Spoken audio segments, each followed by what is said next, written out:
شما وقت بخیر خسته نباشید. همشهری و مشهدی دیگه درسته؟ میگم اکس یا دوست دختر داری داداش؟ چی؟ داری یا نه؟ دارم. حاضری با اکس یا دوست دختر ازدواج کنی؟ با کسی که دوست داری حاضری ازدواج کنی یا با کسی که نمیشناسی؟ بستگی داره به چی؟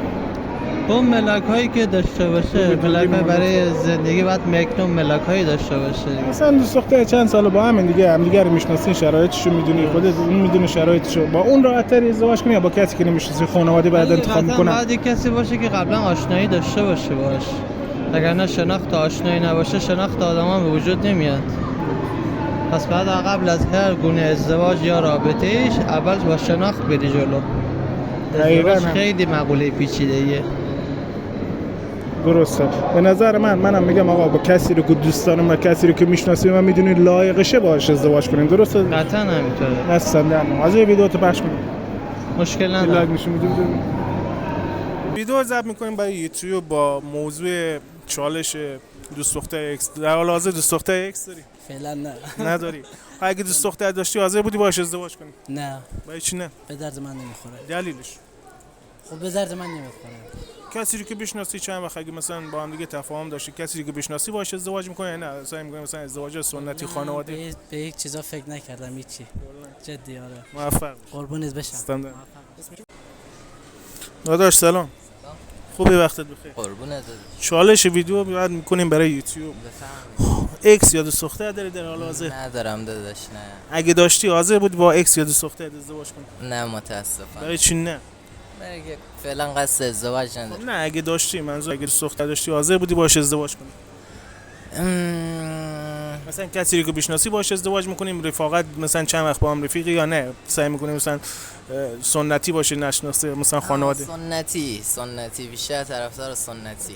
اگه دوست دختر داشتی باهاش ازدواج نمیکردی؟ نه متاسفانه. میشه دلیلشو بگی چرا؟ دلیلش دیگه همون سنتی رو بیشتر میپسنده.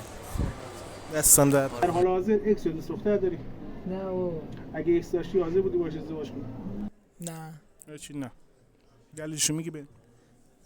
دیگه والا ما توی کارام نیستی. خب ترجیح میدی مثلا کسی که دوست داری باهاش ازدواج کنی میشناسی یا نه ازدواج سنتی مثلا خانواده کسی؟ بیشتر خانواده حالا یه چیزای خودمونم حالا خوشمون بیاد. دستم در نگاه. واضح ویدیو تو پخش کن. نه. ولی ما پخش پخش نکن. یه لایک نشون میدی ویدیو ببینیم. سلام. حالت خوبه؟ مرسی قربان. بخیر. اسمت چیه؟ امیر محمد. امیر محمد. در حال حاضر اکس یا دوست دختر داری؟ بله. حاضری با اکس ازدواج کنی؟ اکس تو بگیری یا باهاش ازدواج سنتی کنی یا ترجیح میدی خانواده برای دوست دختر یا زن پیدا کنی؟ ترجیح میدم با اکسم ازدواج کنم. برای چی دلیلش هم میگی ببین؟ چون چیزی که خود آدم انتخاب میکنه بهتر از اونیه که برای خود مثلا بقیه برای شناخت انتخاب کنه. بله. درست؟ بله درست. چند وقت با هم؟ الان نزدیکای 3-4 ماه. 3-4 ماه. ان شاء الله پای هم پیش. مرسی. ما هم دعوت کنیم. ان شاء الله. نه دیگه. سلام. سلام داشت گلم. خوبی داشت؟ مشهدی؟ آره. خوبی برام؟ شاکیت. فدات بشم. عزیز دل امیده داشتم. آج سرم. چاکر. میگم ویدیو داریم ضبط میکنیم برای یوتیوب با موضوع دوست دختری اما اکس. با اکس ازدواج میکنی؟ اکس که داری انشالله. اکس دارم ولی خب نه. با اکس ازدواج میکنی؟